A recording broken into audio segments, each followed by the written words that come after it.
Alright, I'm going to do a quick video just showing you chart parts and kind of how I organize them and use them. So you find them by going under Admin, Manage, Chart Parts. Over time it just becomes automatic to just go right there. And you get this pop-up. You can get it anywhere, which is nice because you can change your chart parts whenever you need to. In some of my other videos I also show you how you can highlight something in a note and add a chart part right then. But this is if you want to go in and mess with them. Or in this case, so I can show you what kind of chart parts I do. So most of mine are organized with kind of a prefix that shows you what section it goes in. There are a few exceptions. Allergies is one of them, so I can just type in ALL and excuse me, it pops this part into a note. Let me real quick show you what the full note looks like. So this is my note chart part. You can see these things here pop boxes from your chart into the note there. And anything that's in a box you can have automatically pop into one of your chart parts. So this is my full note, and so all I do is type note and then it pops in this whole template. Just put everything right in there. I have a different note for like well-child checks where we're not using the blood pressure and the BMI for everybody. For the little kids it's just measurements. So I have different ones, but this is my main note. So usually when I do a note, I'll just pop that in, and you can see allergies right here pops in there. But I like to have that allergies piece separate over here because sometimes, since I mostly don't do fee-for-service. I see some Medicaid and bill Medicaid for them, but most of my patients are membership. I don't actually always type a full note. Most of the time I do, but sometimes I'll just do a quick little mention, or like for a phone call or something, if I want to type in what their allergies are, I don't have to type it in. So let's say they called and they just needed a refill of something, but I wanted to show the world that I reviewed the allergies. I can just type ALL and pop it in, and then it's going to be in my note and prove that I looked at their allergies. So that's why I have that separate too. You can see like no B's, no C's. Under D's, there's this quick little discharge letter. I've never used it. It came as one of the presets in my build. I think it's the only one I didn't erase, just because I was like, oh, that might be useful in the future. You can see discussion here I do use. It's another one of those headings. And then all the rest of them are discussion things. Disc underscore is my prefix for discussion. So here's where I discuss the abscess, discuss Accutane male. I've actually never had a woman want to be on Accutane in my practice. I have no idea why. So I've never written that template. Discuss ADHD, discuss Advair, discuss annuals, discuss asthma, discuss chronic pain. And you can see with each of these, like let's look at chronic pain here. It has basically all the stuff I want to make sure is in there for basically TMI or CYA to cover myself. PDMP reviewed, no concerns, and so forth. Every time I put a template in, I read it. And so when I read it, I'm like, oh yes, I reviewed the goals. I reviewed, no sharing. I reviewed not to abruptly discontinue. I reviewed significant risks, including falls and cognitive ability, respiratory depression. I told them it was going in the PDMP. I looked at the PDMP. Or oftentimes I get to that part and I'm like, oops, I didn't look at the PDMP. And so then I can look at the PDMP, which is the statewide database of controlled substances, and that reminds me to do that.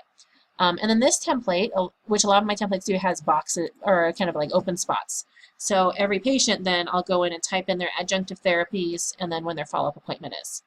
For someone who's not on much, it might be 3 months. Most of my patients, if they're on something chronic, it's going to be 4 weeks. Honestly, at this point, I've gotten almost everyone off pain medicine, so I think I have like 3 people, maybe 2, who I'm still using this for. But I used it a lot back when my practice was newer and I had people just coming in with chronic pain medicine. So there's that. The D is all these discusses. Discuss diarrhea, discuss dosing. So for me, discuss means not what I gave to the patient, it's what I wrote for myself. And I have like discuss multiaxial, so for some reason I need to put that in there. It gives me this template so I remember what that actually means. So it goes right all the way down, just alphabetical to, I'll also have multiples, like discuss well-child check cleared for sports, discuss well-child check general, discuss well-child check infant, discuss well-child check little one, discuss well-child check newborn, discuss well-child check preteen, discuss well-child check teen. So all of those are the well-child check prefix.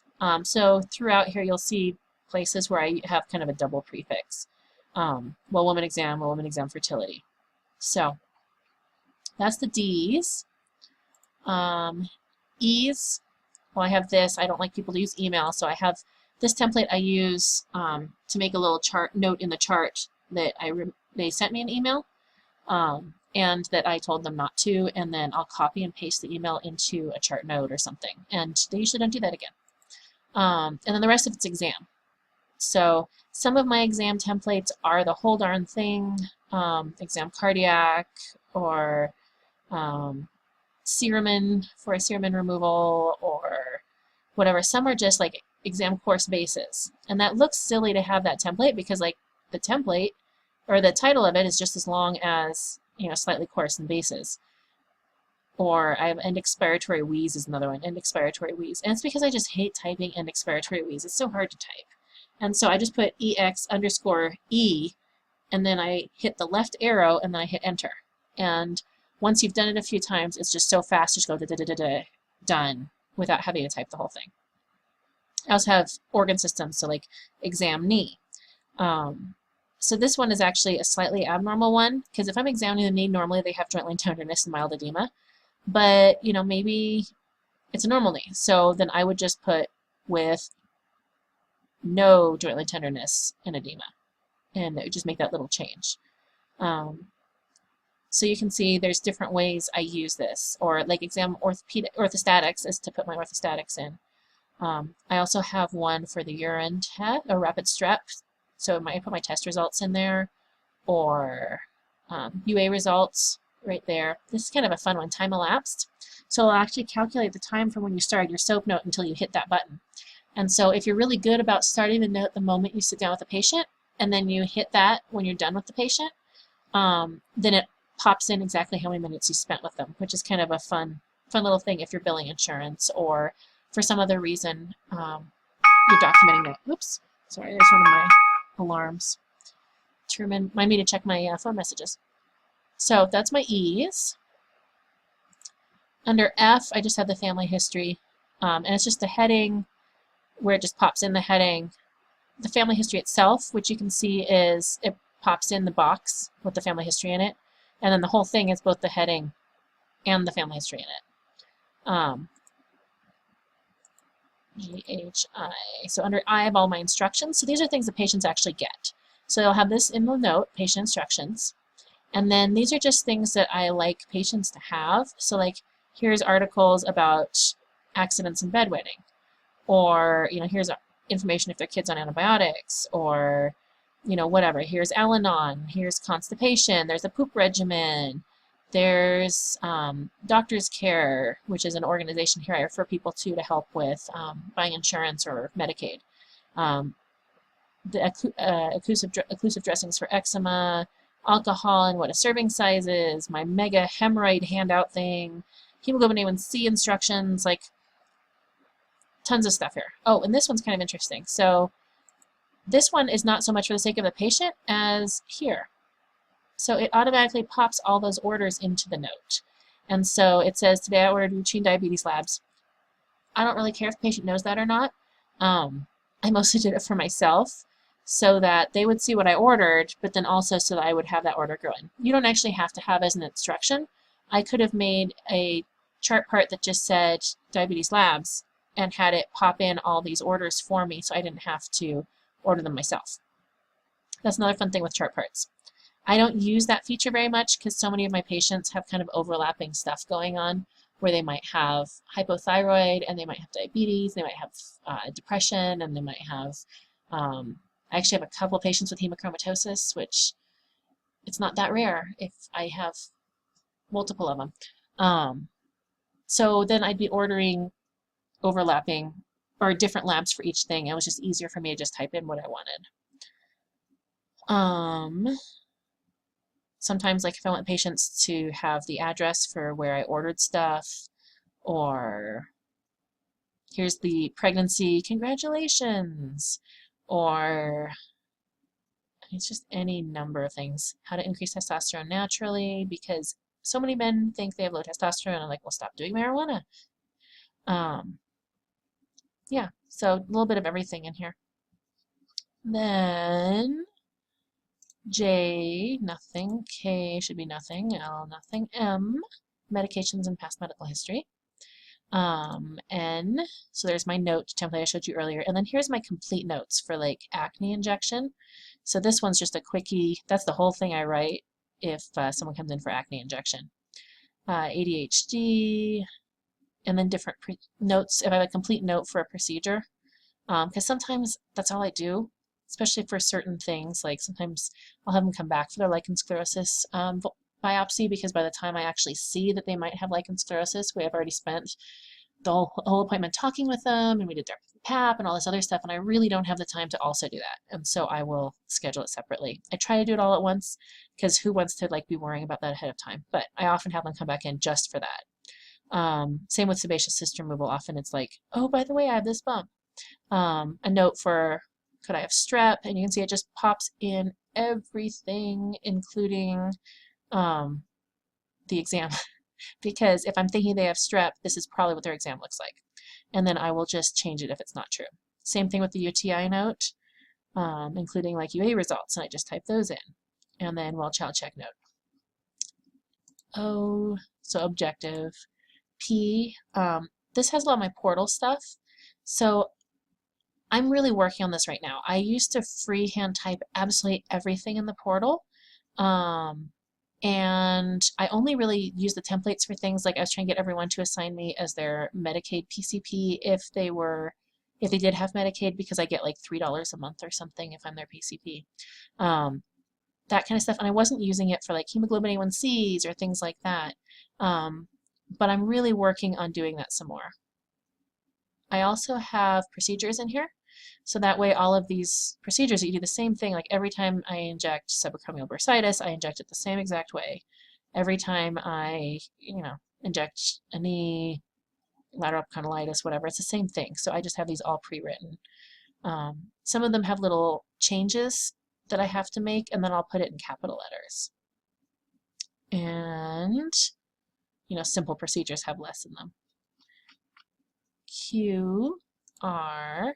So under R, I have results. So I use this a lot in the portal for results. This is the part I was saying I was really working on doing more of. Hemoglobin A1C, iron deficiency, lipids, excuse me, that I went to order a nocturnal pulse ox for some reason or other, what a TSH means, and then I would go into review of systems. So these are my standard review of systems. This is what I ask everyone in certain circumstances. So like review of systems complete is everything if for some reason I wanted to shoot myself in the eyeball with something. But most of the time I use like my general is the one I use all the time.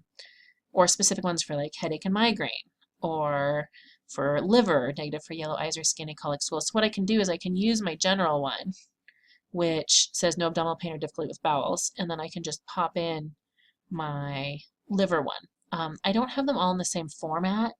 As you can see, they're all like wildly different formats, so someday I'll go through and make them match. But for now, if I pop them together, I'll just kind of make them match in the moment. So I think it's just review of systems for the rest of it. Yep. So then the next, S, so social history, and then some subjectives. So this has things like the asthma control test, or a patient here for annual exam, significant other medical issues discussed, or so some of them are pieces that pop in, like CAGE or things like that. Other ones are diagnosis specific. And actually, I'll use a bunch of them in the same note. So I might say, like, they're here for a routine diabetes exam or a follow-up. And then I have these places where I can pop things in. Home blood pressure is reported as, and I just type it in. Home glucometer readings are reported at to be. Pop that in. Last ophthalmology exam was, and pop that in. But then let's say they also have, hypertension. Then I can go down to hypertension and just pop in, has been doing well on blood pressure medication, not generally missing doses, no side effects. So it's all just right there. And then let's say, they have hypertension, they have diabetes, a little bit overweight, I'm going to screen them for sleep apnea, then I can just pop this in. And then the way I use this one is I delete all the answers that are wrong just by highlighting them and hitting delete. So that's how I use those templates. No T's, no U's. Vitals. So I have different groups of vitals. So my malpractice has which vitals I'm supposed to get for every acute visit. You can see that list there, and so it automatically pops those in for me. If for some reason I forget to do it, then it will say like patient vital temp in the note, and so I will remember that, or it will say that I got it on a different date, and that will remind me like, oh yeah, I have to do that. Most of the time I just get these. Here's the measurements for well child checks. I have a separate one for pulm because I don't check people's oxygen every single time they're here. But if they're here for asthma or if they're here because they have an upper respiratory infection or whatever, I'm going to want to do that, and I just pop that in. And excuse me. And I have a separate one for an ACE score, which I use as one of my vitals. W, I think the rest of it's done. X, Y, Z, and other should all be empty. So that's how I use my templates or my chart parts to how I organize them so I can easily pull them up, and how I use them to basically make my life easier. So I spend more time talking with the patient, less time doing notes, but my notes are very thorough, have everything in them. You know, things I repeat myself a million times, the patient instructions. I have a really long thing for hemorrhoids, which I use both in my notes. So if they're there and they have a hemorrhoid, I'll pop that into their instructions. Or if they message me through the portal and they say, hey, I've got my hemorrhoids again, what should I do? Then I can just pop it in there. The chart parts are really nice because they go through the entire system, so you can use them in any place rather than just in your notes. So if you have any questions about this, feel free to ask me, or if you wanted to see more detail on any of these templates, I'm happy to show you.